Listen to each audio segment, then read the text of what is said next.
hearings in the House of Representatives are politically motivated. Unang-una, nagsimula yan last year, di ba? Kung maalala ninyo, nagsimula talaga yan last year sa confidential funds.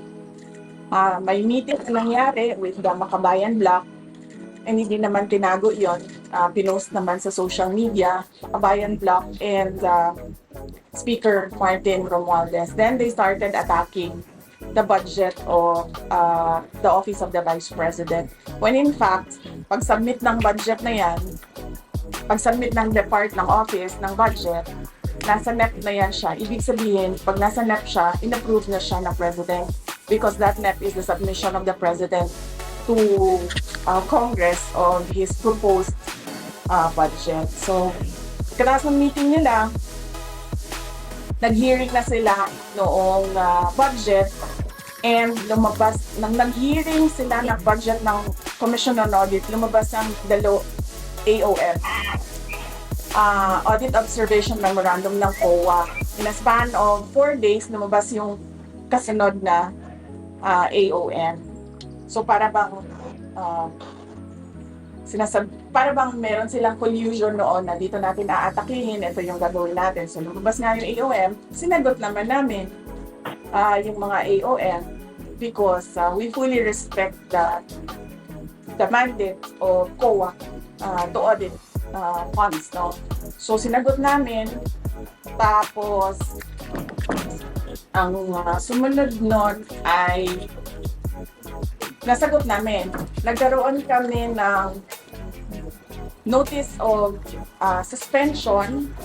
Doon sa notice of suspension, sinagot din namin sa COA. And then nagkaroon kami ng portion ng notice of disallowance. Now ngayon, pagdating sa notice of disallowance, meron kami 6 months to appeal. So ibig sabihin doon, hindi pa tapos yung audit.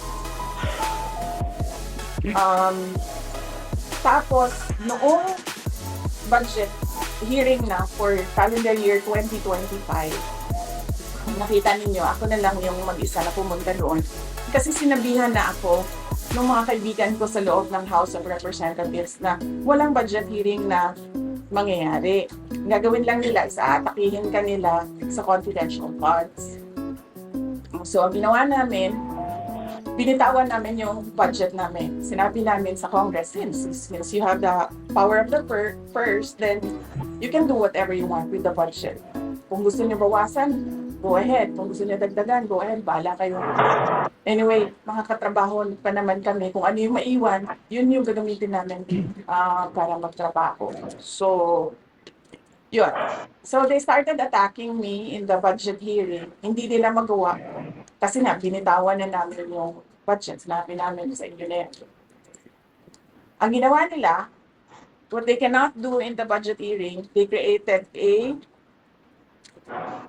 privileged speech ko noon, questioning yung mga ginagawa na projects ng Office of the Vice President, and then they referred it to the committee.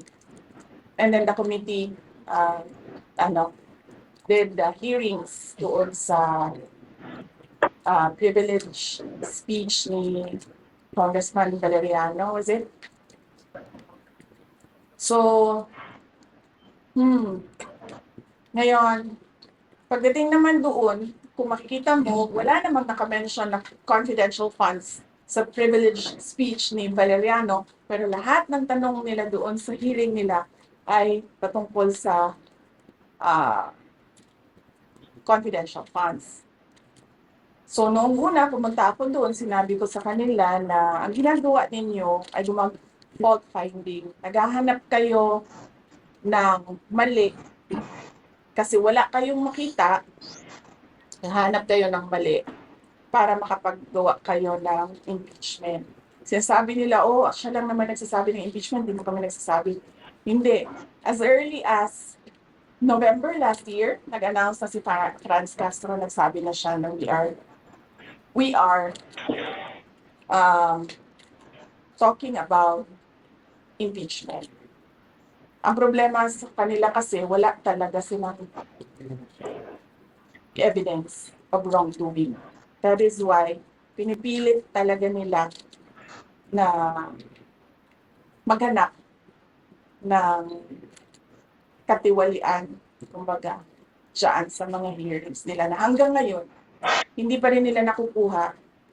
Sinisira lang nila ng sinisira yung institution, yung integrity ng dignity ng institution ng Office of the Vice President, and of course, yung mga pangalan ng mga ordinary employees. Doon masakit ang loob ko kasi mga ordinary employees lang ito sila. I mean, sa akin, wala namang problema na sirain niyo ang pangalan ko. Kasi nung pumasok ako sa politika, expected naman na talaga yun na, di ba? Sa politika, siraan talaga yon. Sisirain mo ang kalaban mo para magmukha kang malinis, magmukha kang mabait.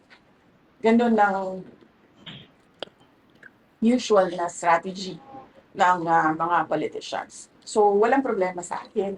Ang problema ko, at yun yung kinakasama talaga ng loob ko, ay nadadama yung mga tao na wala namang ginawa, kundi nagtrabaho lang doon sa Office of the Vice President.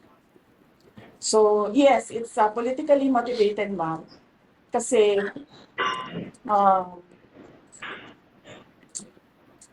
dahil hindi ko alam kung anong kinagalit ni Lisa Marcos sa akin. O sabi niya, yung tumawa daw ako sa pagsabi ni PRD na yung president. Yun naman yung sinabi niya na kinagalit niya sa akin. So, wala na tayong magawa niyan. That's her personal take and personal feelings. And then si Martin, alam ko si Martin, he really wants to run for president. And if we cannot make it through a popular vote, he'll just do the charter change and run as prime minister. Thanks. Ma'am, expression ng paghinay ang office niyo po dito at yung programa namin sa XFM, sa Bitsong Katropa ay may establish ng partnership na talaga. May referrals kami ng mga pasyente, tinatawag dito kay Dr. Chris, tapos na-respondihan. Sasayang naman yung umpisahan namin partnership na mag-close yung office dito. Yes, kahit man ako, nasisayangan din ako sa effort nila Doc Chris at lahat ng mga satellite offices sa iba't ibang lugar. Dahil hindi naman ito sila kasi mga politiko karamihan sa kanila, mga lang talaga, mga Pilipino na gusto lang talaga tumulong at magtrabaho at magserbisyo sa taong bayan. Nasasayangan din ako at saka nakita ko kasi sa Davao City nung mayor ako na kailangan talaga ng iba't ibang satellite offices. Actually, ang tawag namin sa Davao City, district offices.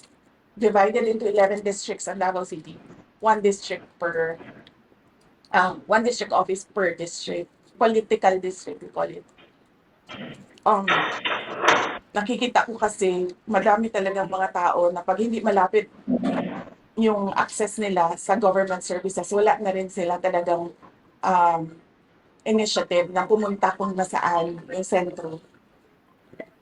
So, yes, nasasayangan din kami. Pero tingnan natin, sir, kung ano yung kalabasan na budget ng Office of the Vice President, and then we'll work around it and see if we still can do by January 2025. Thank you. Next, from the Daily Guardian. From the Guardian, Vice President. From the way things are, it is quite obvious that you are object of demolition and being discredited because of the 2020 elections. My question is, are you eyeing the presidency in 2020? Wala pa yan sa mga plano ko, ma'am. I was asked kung tatakbo ba ako sa 2028 and then I answered doon sa mga kasamahan natin sa media sa National Capital Region. December 2026 would be the best time to decide kung tatakbo sa 2028.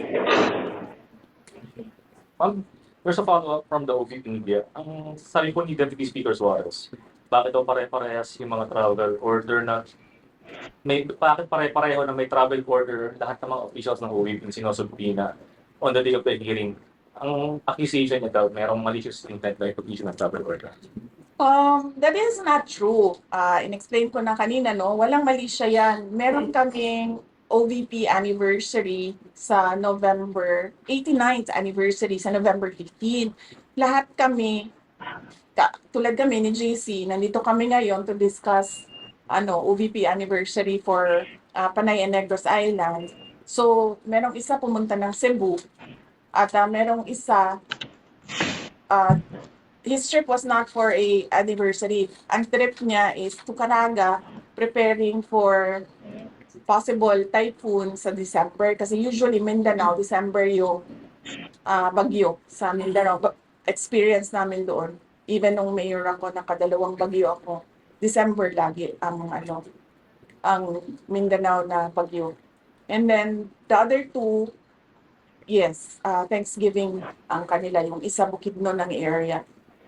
So, kahit ako man, wala din ako sa central office for after November 16 kasi tuloy-tuloy na yung mga Thanksgiving activities ng iba't ibang satellite offices. Busy ang Office of the Vice President ngayon kasi from our 89th anniversary, November 15, meron na kaming year-end celebration on November 29. So, pinasok namin lahat ng schedule between November 15 and November 29. And then, ang maiwan na lang for December are the Christmas gift giving doon sa Luzon sa NCR. Follow-up. Yeah. Madam Vice President, Yes, your ma'am. father was spoken to have said na he's asking you to get out of politics. So it's your Yes, concern. ma'am. Oo.